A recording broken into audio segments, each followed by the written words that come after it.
Okay, welcome to another video. So we're going to keep talking again today about the Aztecs.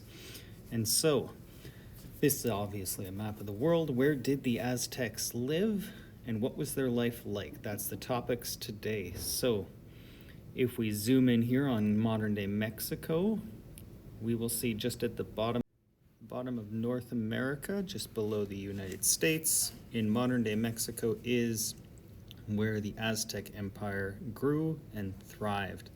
And so today we're going to look at a few things about the Aztecs and the lifestyle they lived. So you'll remember from videos you've watched that in the middle of Lake Texcoco is where they settled. They settled in mostly around Tenno Titan. That was their main base and their biggest city. However, the empire of the Aztecs was much larger and took up all around the entire lake and outwards. So for the most part, the Aztecs lived a really good life, although bizarre at times. Their key city was Tenno Titan. It was a major trading and religious center in the middle again of Lake Texcoco. The Aztecs built the city on islands that linked to the shore by causeways, land bridges, in other words. There were blocks coming in, so you couldn't invade it unless you were on a boat, in which case they would see you coming. They built dams to keep the lake out of the city, aqueducts to bring fresh water in. If you can think of modern-day Venice, where there were rivers running through everywhere, and people would take boats to transport throughout the city, that's what we would be looking at with the canals and bridges. That was the lifestyle they had. However, this picture makes it look like it was quite a lavish lifestyle, when indeed it wasn't lavish for everybody. No, indeed, and as we've looked at already in this unit, there was a hierarchy system, and they practiced the feudal system, in which case there was a ruler over top of everyone. Then there were nobles, priests, army commanders-in-chief, warriors, administrators. They were like the second-grade citizens. Highly exalted and kind of very important. They owned land and things like that. And then you went down a step to the commoners. And so this was very standard for all feudal systems. But commoners did not own land. Maybe they would sell things, or they would farm, or they were craftspeople. They usually did these type of things, though, within the land of the nobles, priests, army commanders and chiefs and warriors. They would work for the people above them on the hierarchy list. And so they would pay their debt to living on that person's land through their trades, through the things they sold, or for farming the land, or selling crafts of sorts, right? And so all their money would kind of be paid like a rent for being on the land. They did not own it, and in fact, they were just barely above slaves at times because they were indentured and owed everything to the people above them.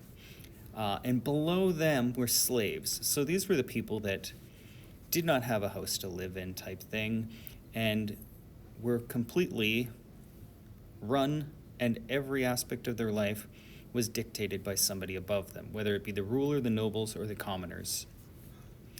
So you see that big picture of that beautiful temple and nice area, but that wouldn't have been common life for everyone.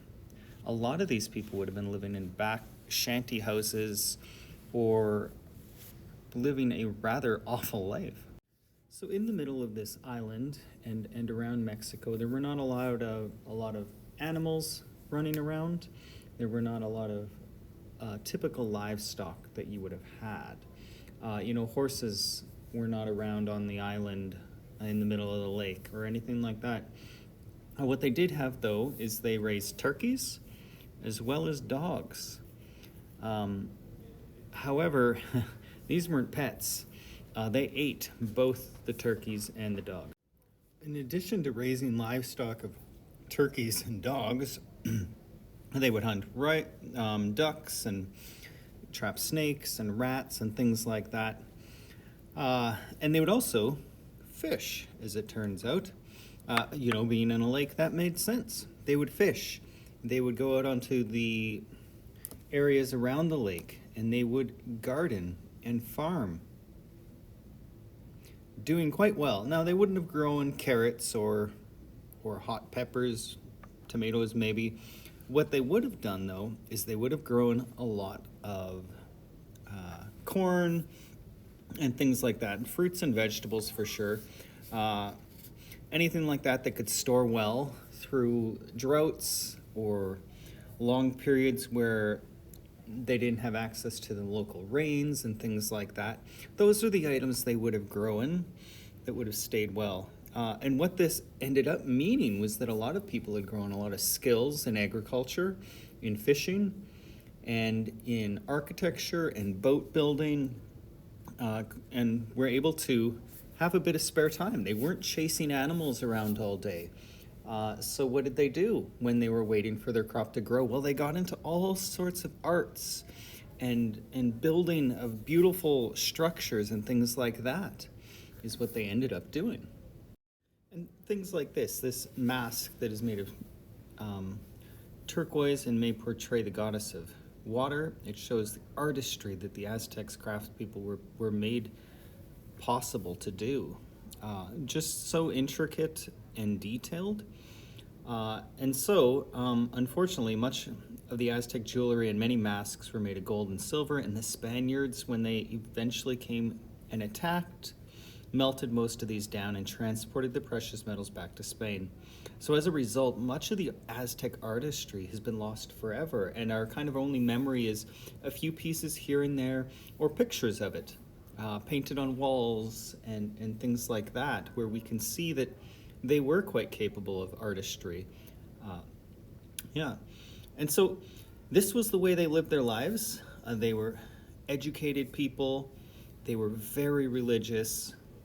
But on a day-to-day basis, the vast majority that were not the nobles or the rulers lived their life in the field, farming, fishing, being craftspeople, selling their merchant wares.